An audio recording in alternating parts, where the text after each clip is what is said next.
Saviez-vous que la musique de la jeunesse est capable de réveiller des souvenirs enfouis profondément chez les personnes qui sont atteintes d'Alzheimer?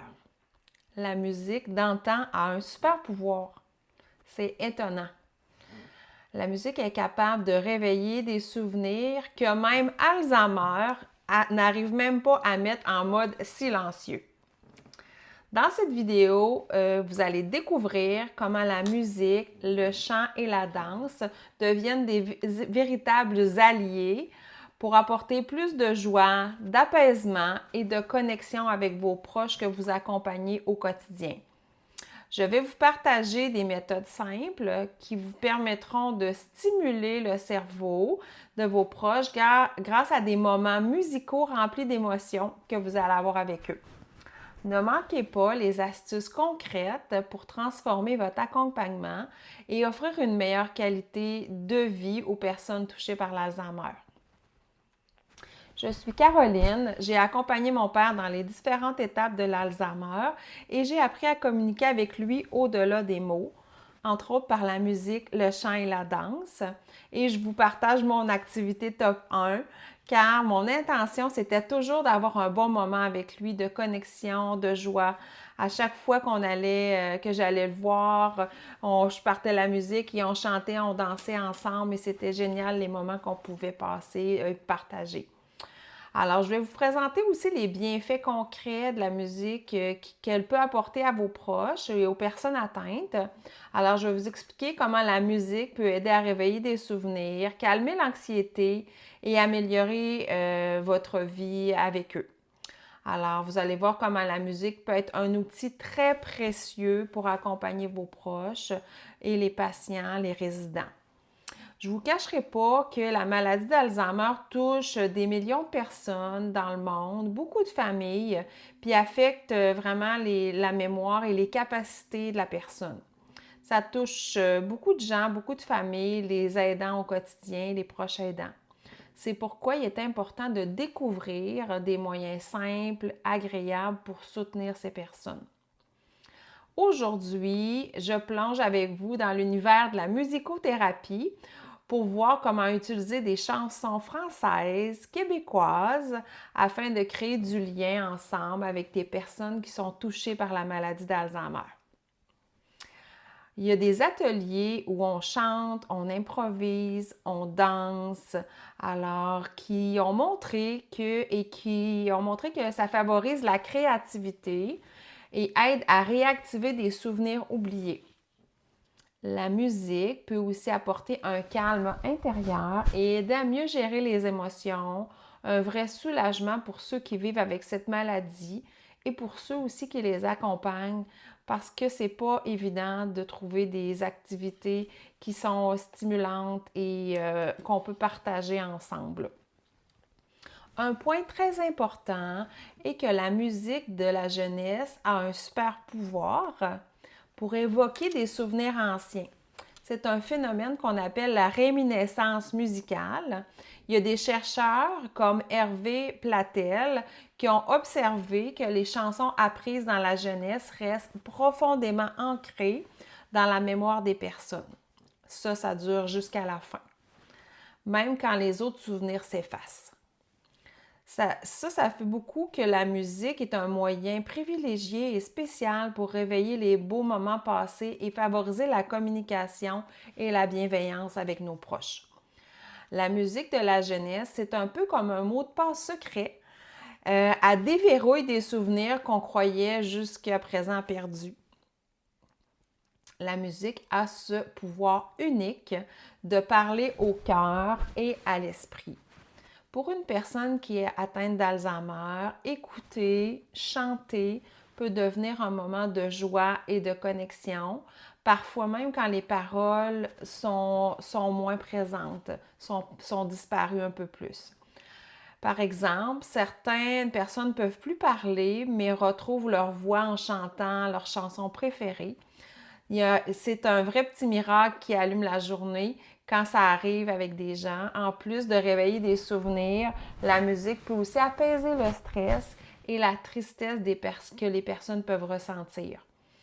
Il y a des animations chantantes, des ateliers de chant qui ont montré que ça aide à réduire les douleurs, à diminuer l'anxiété et à redonner confiance en soi. Comme par exemple avec mon père, il aimait beaucoup Joe Dassin, Charles Aznavour, Jean Lapointe, Fernand Gignac, Edith Butler, Gilles Vigneault. J'avais fait une liste de musique, c'est facile avec les cellulaires maintenant. À chaque fois que j'allais le voir, on chantait ensemble sur ces musiques, puis on avait des excellents moments de partage. Alors, je vous invite à l'essayer aussi, à trouver la mémoire selon la génération de votre proche qui l'a touché en faisant des essais de différentes chansons. Et vous allez voir, vous allez passer, là, quand vous allez trouver la bonne chanson, les bonnes chansons, vous allez passer des excellents moments ensemble. C'est vraiment à essayer. Aussi, ce qui est important, c'est d'intégrer la danse avec ces moments de chant-là. Alors, la danse combinée à la musique peut aider à garder le cerveau actif et améliorer la qualité de vie des personnes atteintes. La danse, le mouvement, ça se trouve dans la mémoire procédurale. La danse, c'est plus qu'un exercice, c'est plus qu'un exercice physique, ça stimule vraiment le cerveau. Puis ça améliore la coordination, favorise le bien-être aussi. Participer à des séances de danse, même en mouvement assis, avec de la musique, peut apporter des améliorations vraiment incroyables, notables, puis redonner une identité et renforcer les liens sociaux aussi. Il y a de nombreux programmes adaptés qui ont prouvé que la danse, ça l'aide à garder la motricité puis à stimuler la mémoire, tout en permettant des moments de partage et de plaisir ensemble. Avec mon père, je lui prenais les mains. Au début, c'était debout. Ensuite, c'était plus assis. Et on commençait, je partais la musique, je mettais par exemple Charles Aznavour, et ensemble, quand je partais, je commençais à bouger les mains avec lui comme ça, et le mouvement réactive la mémoire. Quand je partais, emmenez-moi au bout de la terre, il se mettait à chanter, il se mettait à danser avec moi comme ça, et on avait vraiment des moments incroyables ensemble. Ces moments-là vont rester gravés dans mon cœur pour toujours. Alors, c'était vraiment génial. Aujourd'hui, j'anime aussi des ateliers de chant et de danse à la résidence et je me souviens d'une dame, l'histoire de Madame Colette, une résidence qui ne reconnaissait plus tellement sa famille. Elle parlait presque plus, puis dès qu'elle entendait sa chanson préférée, elle se mettait, il y avait une énergie qui se mettait, qui l'envahissait, puis elle se mettait à chanter, c'était la musique de sa jeunesse, elle se mettait à chanter comme avant, comme si elle avait 20 ans pour quelques instants. Alors, c'était vraiment juste incroyable de vivre ça ensemble. Puis pendant un instant, ses yeux s'illuminaient, elle retrouvait des souvenirs et le lien aussi, le lien comme avec ses proches. C'est ça la magie de la musique. Je vous invite vraiment à l'essayer. En résumé, la musicothérapie, c'est bien plus qu'une activité agréable. C'est un véritable outil de soutien qui peut transformer le quotidien et apporter un profond réconfort en intégrant simplement la musique d'antan ou de la jeunesse de votre proche dans la routine que vous avez avec lui ou à la résidence. Vous lui offrez des moments de bien-être, de joie et surtout un lien humain qui est si précieux ensemble. Si vous accompagnez une personne atteinte d'Alzheimer, de troubles cognitifs, laissez-vous la chance d'essayer la musique, la danse ou même le chant ensemble. Ces approches, vous ne le cacherez pas, sont très accessibles, douces et souvent étonnamment efficaces. Je vous le dis, c'est mon activité top 1. Je vous invite vraiment à faire ça. Il y a beaucoup de bienfaits qui ont été observés aussi.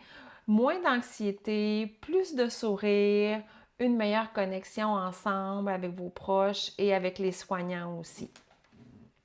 En mêlant la musique, la voix et le mouvement, on crée pour les personnes qui vivent avec l'Alzheimer des instants qui sont pleins de légèreté, d'humanité et d'espoir. Alors, je vous invite à rejoindre le défi, utiliser la danse et la musique pour lutter contre la maladie d'Alzheimer. Et si on dansait avec nos proches?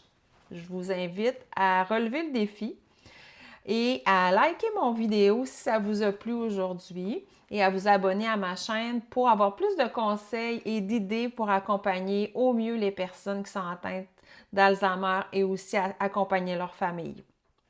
De tout cœur avec vous, on se revoit bientôt. Bonne journée!